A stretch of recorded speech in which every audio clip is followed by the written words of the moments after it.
Learn the pivot compression golf swing. Join WDGLC.com today.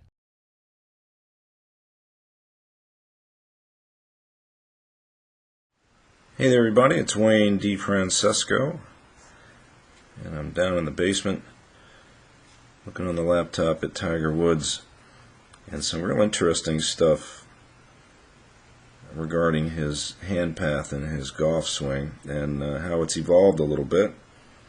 So I wanted to run this clip for a second here. I'm not going to play the audio, I just wanted to show you.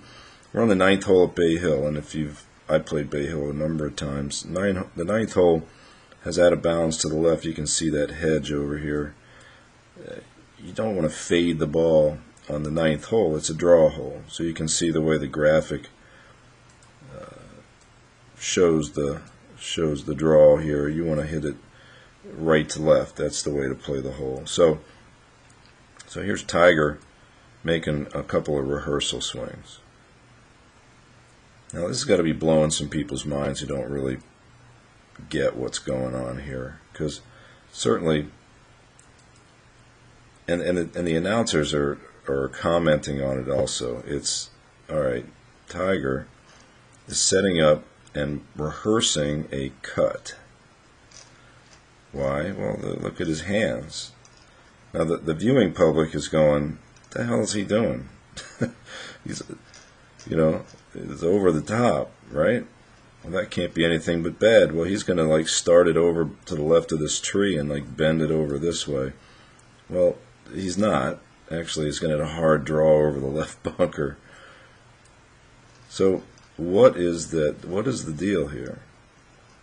Well, let's go back and take a look at what was going on about 15, 16 months ago. This is December of 10 at the Chevron. Now check this rehearsal swing out. Now let's go back to this one for a second, just because I want to. So I'm going to put a dot right here on his handle, and then I'm going to draw a line. Now this is his rehearsal hand path.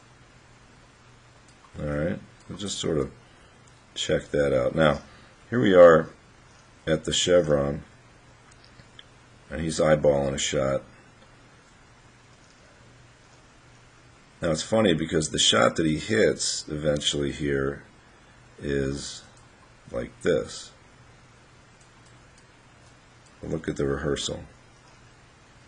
Watch where the hands go. All right. Here we go. So this is a good one. So hands up here at the top. There's the grip. Now watch. Let's draw that line.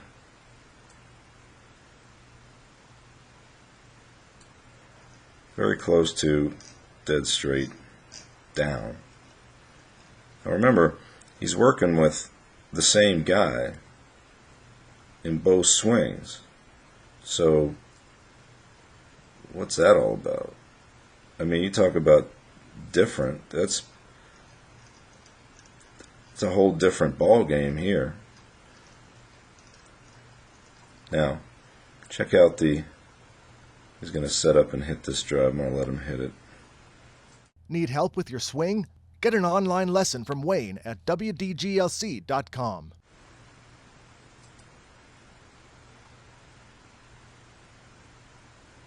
Now here's the left bunker here. Now the hole goes, obviously the center of the fairway is kind of here, but the hole's bending over here. The green is this way a little bit. It's a nice 460 hole. So let's watch the actual swing here. Now the angle obviously is not right behind, so he's up at the top. There's the grip.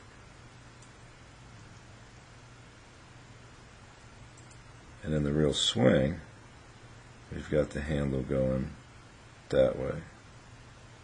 So somewhere between his feet and the ball. And again, it's not a good angle, but you can see it. It's not straight down, right?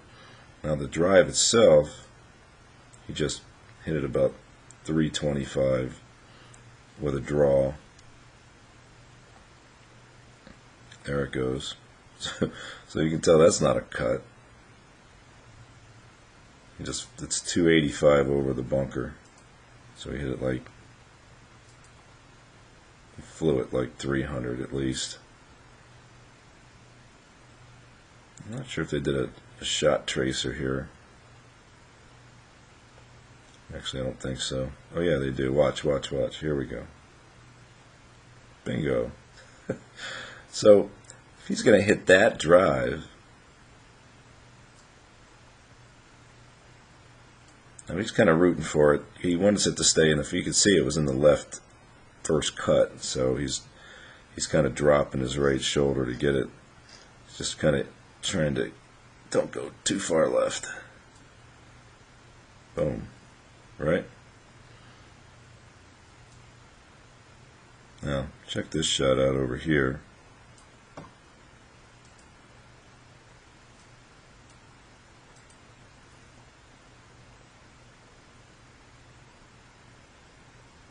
Alright, so remember he was rehearsing straight down on this one. And you can see it, right? Here's the grip.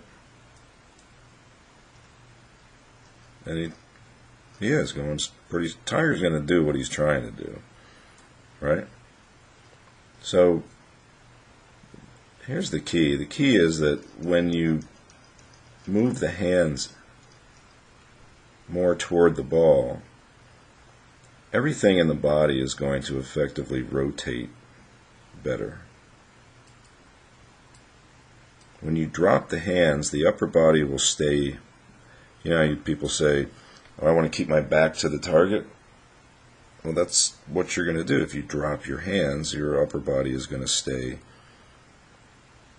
closed longer. Now, for a guy like Tiger, who struggles with being stuck, I don't think that's not such a super idea.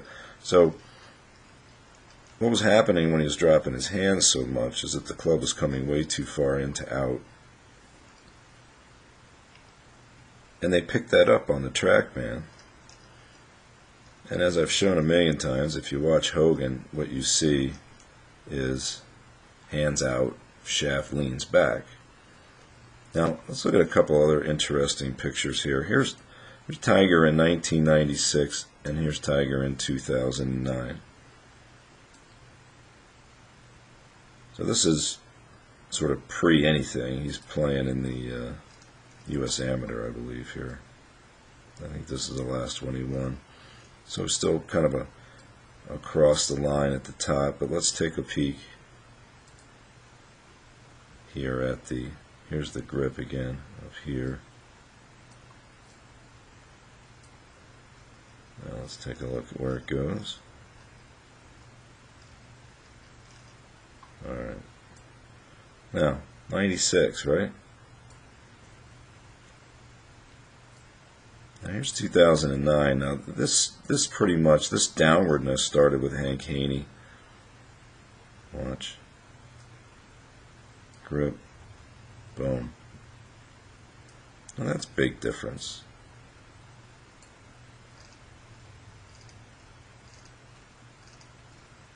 Now that, to me, is asking for trouble. Now this is where he was really putting a lot of pressure on his lower body to get out of the way, and as his physical form deteriorated, as his knee got worse, he doesn't clear as fast as he used to. Look at this picture over here. His left leg disappeared. His left arm is way above parallel. Look where it is here. Now again, different angles. Don't shoot me for that.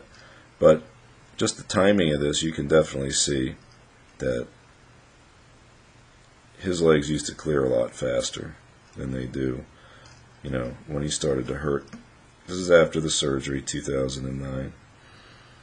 So I think, this is just guessing, I haven't talked to Sean Foley, but my guess is that what they found is that if they wanted everything to clear and his arms to get back in front of him, since the legs couldn't really cut back here fast, it would be better to have the hands going that way more than this way more. And there you have the, I don't know, to me that's the reason for the change. Now I'm going to go back to this clip here. Watch at the end here. So he hits the ball. Now McDowell's going to set up, and now McDowell's turn. Now watch his practice swing here. So this has got to be really blowing people's mind. Watch this. Whoop. It's like, oh my God, everyone on tour is coming over the top. What are they doing? Well, here's a guy who has a tendency to fall back to the right, drop his hands, and fling it, hook it. So these rehearsal swings are exaggerated movements. You remember what Corey Pavin used to do. These are exaggerated movements that rehearse the opposite tendency.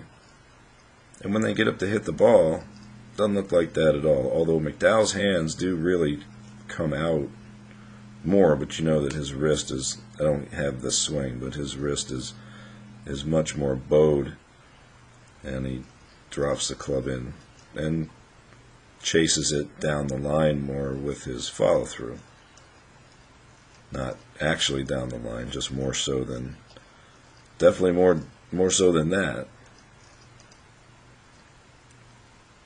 So it's not a cut maneuver. These guys are not trying to cut the ball. When he hits these shots, he's just trying to get his hands to come a little bit more. He's trying to get the motion to be a little bit more this way to start with, so that the lower body can have an easier job of going around that away. Again, pretty conventional. You know, his legs are clearing about when his arms parallel. If you go back to his old swings, his arms would be up here and the leg would be cleared. But with the hands coming out, the right arm now is moving much more inward.